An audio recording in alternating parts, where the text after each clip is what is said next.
Қайырлы күн, қымбатты көрермендер, сіздермен бірге пайдалы арна каналы.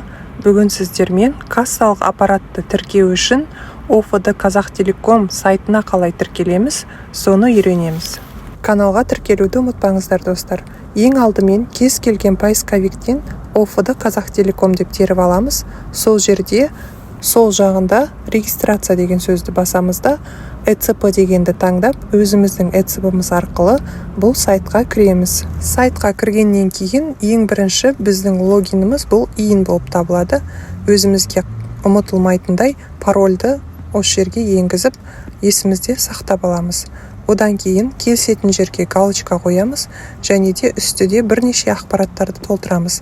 Форма организация бізде ИП индивидуальный предприниматель болады. Және де астыда банктың реквизиттары. Сіз қай банкке қатыстысыз, сол банкты өзіңіз астыдан списоктан таңдап аласыз. Және де ИИК дегеніміз сіздің 20 таңбалы Каспийдағы немесе қай банк сол жердегі счетыңыздың номері. Контакты деген жерден введите юридический адрес деген жерді изменить деп басасыз. Және де улицаның атын және үйдің номерін жазғаннан кейін үстіне өзімізге қатысты районды табу үшін сол районның атын жазып найти дегенді басамыз.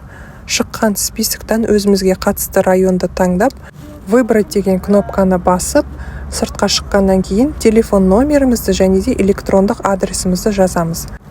Продолжить деген кнопканы басып, осы сайтқа тіркелеміз. Егер ақпарат пайдалы болса, мен қуаныштымын. Арнаға міндетті түрде тіркеліп, лайк басып, комментарий қалдыруды ұмытпаңыздар, достар.